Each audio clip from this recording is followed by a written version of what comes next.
আলাইকুম, good morning সবাইকে। কি অবস্থা? সারাদিন কালকে থেকে প্রচুর বৃষ্টি, মুষলধারে বৃষ্টি। প্রচুর বলতে ভুল, মুষলধারে বৃষ্টি। প্রচুর বৃষ্টিতে আহ একদম আশেপাশ পুরো রাস্তাঘাট সব পানিতে তলায় গেছে। কালকে অফিস থেকে আসতে আমাদের খুব ঝামেলা পোহাইতে হয়েছে, প্রায় হাঁটুর উপরে পানি ছিল রাস্তার মধ্যে। এখন এই ছাদে আসলাম, কিন্তু কবুতর ঘরে এখনো ঢুকি নাই, কবুতর ঘরে ঢুকবো। কবুতর তো একটা দেখতেছি বাহিরে বসে আছে, এটা বাহিরে ডিম ছিল, আর সব ভিতরে আছে। আজকে ছাড়া হয় নাই, কালকে সম্ভবত আমার আম্মা সম্ভবত ঘরটা লাগাই দিছে। তো হালকা কিছু কাজ করবো কবুতরের ঘরের। এই যে ছাদের উপরে পানি, কবুতর সব ভিজে টইটুম্বুর, বাচ্চাগুলা আল্লাহ জানে কি অবস্থা। তো পানি হেসলাম আইসা কবুতরের ঘরের পিছনে ব্যারিকেড দিচ্ছে। আসলে মিস্ত্রিদের, রাজমিস্ত্রিদের সাথে না থাকলে ওরা এই চুরামি গুলা করে। ওরা মোটা মোটা পাইপ লাগাই থেকে গেছে, পাইপের নিচে প্রায় হাফ ইঞ্চির মতো গ্যাপ। হ্যাঁ, এই গ্যাপের জন্য পানিগুলা ছাদের জমা থাকে। তো এগুলারে পানি এসে আবার হেঁচতে হয়। তো আমি পানি আসার হেঁচতেছি, কিন্তু একটু কমায় দিই পানিটা, কারণ অবস্থা একদম সিরিয়াস। কবুতরের ঘরের আশেপাশে পানি দিয়ে ভরে গেছে। এটা ওই যে আমার কবুতরের ঘরের পিছন সাইড দিয়ে পানি, তো সামনে তো আরো অবস্থা খারাপ। তো আপাতত পানিটা হেঁচা কমায় দিতেছি। জানি সারাদিন বৃষ্টি হবে, তো দেখি আমি পাইপটা চেঞ্জ করে দেবো আজকে। সবগুলা পাইপ দুপুরের দিকে সবগুলা পাইপ চেঞ্জ করে দেবো। পাইপগুলো চেঞ্জ করে আজকে তো লাগানো যাবে না, আপাতত কোনোরকম ইট দিয়া চাপা দিয়া রেখা পরে হয়তোবা করব। পানি হেঁচতেছি মাছের জন্য না ভাই, এখানে মাছ নাই, এখানে শুধু পানি আছে। এটা কবুতরের ঘরের আশেপাশে পানি জমছে তাই দিলাম। কবুতর গুলা আরো ছাদে পানি আছে, তো ছাদের উপরে যা দেখি কবুতরের আসলে কি অবস্থার মধ্যে আছে।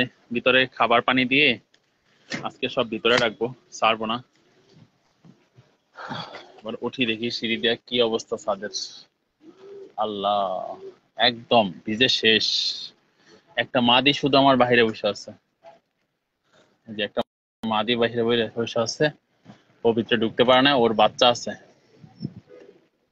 আরো এক জোড়া ডিম পারছে, ওটা ওই যে পাশে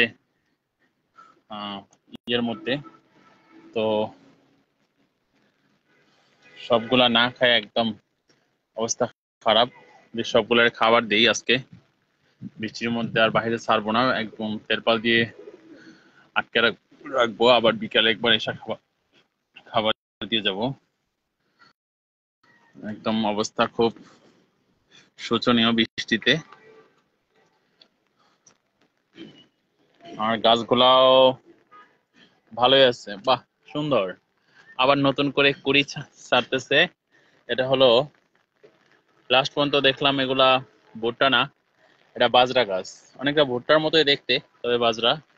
এই যে সাইড দিয়ে আবার কুড়ি ছাড়তেছে নতুন, নিচ থেকে আরেকটা চারা হইতেছে। এরকম আরো 2 4 5টা বা 10টা থাকলে তো আর মোটামুটি ভালো ইয়ে হয়ে যায়। আর দেখি এগুলো আস্তে আস্তে লাগাবো। আর এই হলো ছাদের অবস্থা, ছাদ একদম পানিতে টইটুম্বুর। পানি নিষ্কাশনও হচ্ছে না, এদিকে সব পানি জমে আছে। আল্লাহ, তো দেখি এগুলারে আস্তে আস্তে ঠিক করে দেবো। বৃষ্টির পরিমাণ আবার বাড়তেছে, তো ছাদের পানি সব খোলা পানি সব বন্ধ করে রেখে দিচ্ছে।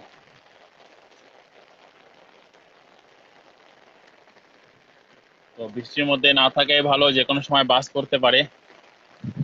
খাবার গুলা এখন ভিতরে খাবার দেওয়া উচিত, কারণ বেশিরভাগ কবুতরের বাচ্চা আছে।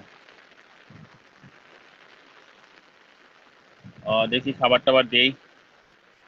তো সবাই ভালো থাকবেন, সুস্থ থাকবেন, আর কবুতরের একটি যত্ন নিয়ে আপনাদের বাড়তি শীতের জন্য, বৃষ্টির জন্য কি বাড়তি কি আহ পদক্ষেপ গুলো নিতেছেন কবুতরের জন্য একটু শেয়ার করবেন প্লিজ।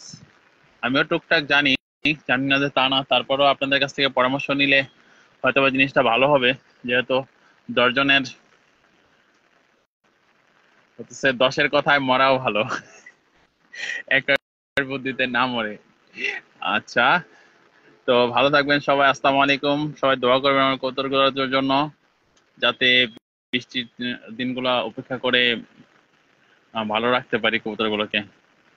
তো আল্লাহ হাফেজ, আসসালামু আলাইকুম।